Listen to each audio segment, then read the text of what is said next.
দেখো, ধরে নাও এটা হচ্ছে ঘন মাধ্যম, তার প্রতিসরাঙ্ক মিউ 2। এটা ধরে নাও লঘু মাধ্যম, প্রতিসরাঙ্ক মিউ 1। এটা 1 নম্বর মিডিয়াম, এটা 2 নম্বর মিডিয়াম। দেখো প্রতিসরণের জন্য আমরা কি বলেছি, না লঘু মাধ্যম থেকে ঘন মাধ্যমে গেলে লাইট রেটা নর্মালের দিকে বেঁকে যায়, আর যদি ঘন থেকে লঘুতে যায় তাহলে কি হয় বললাম, নর্মাল থেকে দূরে সরে যায়। তাহলে দেখো একটা জিনিস খেয়াল করো, ধরো এই ঘন মাধ্যম থেকে লাইট রেটা যাচ্ছে, ধরো এটা অ্যাঙ্গেল অফ ইনসিডেন্স, তাহলে কোন দিকে যাবে, ঠিক বলেছো, নর্মাল থেকে দূরে সরে যাবে। আচ্ছা, তো এটা হচ্ছে অ্যাঙ্গেল অফ রিফ্রাকশন। এরপর ধরো এই অ্যাঙ্গেল অফ ইনসিডেন্সটা বাড়ালাম আমরা, তাহলে এটা বাড়ালাম, তাহলে এটা হয়ে গেল অ্যাঙ্গেল অফ ইনসিডেন্স। তাহলে অ্যাঙ্গেল অফ রিফ্রাকশনে কি হবে, আরো নর্মাল থেকে দূরে সরে যাবে, সেটা ধরো আরো এই দিক দিয়ে গেল, তখন এইটা হয়ে যাবে অ্যাঙ্গেল অফ রিফ্রাকশন। এরপর ধরো তুমি এমন একটা পার্টিকুলার অ্যাঙ্গেল অফ ইনসিডেন্স দিলে যার জন্য এই রিফ্র্যাক্টেড রেটা কোন দিকে যাবে, না এই দুটো মিডিয়ামের যে ইন্টারফেস বিভেদ তল সেই বরাবর, তাহলে ধরো এই দিকে চলে যাবে।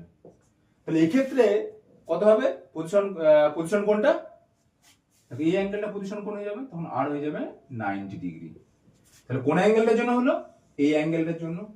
সেই পার্টিকুলার অ্যাঙ্গেলটাকে বলা হবে ওই মাধ্যমের সংকট কোণ। তাহলে কি বললাম, আলোক রশ্মিকে সবসময় ঘন মাধ্যম থেকে লঘু মাধ্যমে প্রতিসৃত হতে হবে, এবং প্রতিসরণের সময় যদি ঘন মাধ্যমের আপাতন কোণ এমন হয় যার জন্য প্রতিসরণ কোণটা 90 ডিগ্রি হবে, অথবা তার মানেই সেটা দাঁড়াচ্ছে কি, না প্রতিসৃত রশ্মিটা একদম বিভেদ তলের গা ঘেঁষে যাবে, সেই পার্টিকুলার কোণকে ওই মাধ্যম দ্বয়ের সংকট কোণ বলা হবে।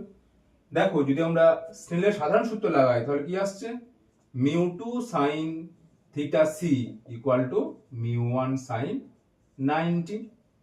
তাহলে দেখো sine theta c equal to কত আসছে, মিউ 1 বাই মিউ 2।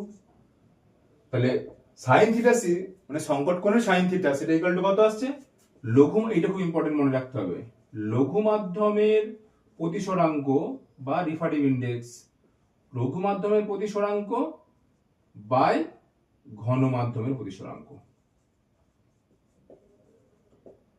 ঘন মাধ্যমের প্রতিসরাঙ্ক, এই জেনারেল ফর্মুলাটা মনে রাখবে। তাহলে sine theta c equal to কি হলো, rarer medium by denser medium, এভাবে মনে রাখবে। তাহলে থিটা সি ইকুয়াল টু কত আসছে দেখো, sine inverse mu 1 by mu 2। তাহলে সাইন ইনভার্স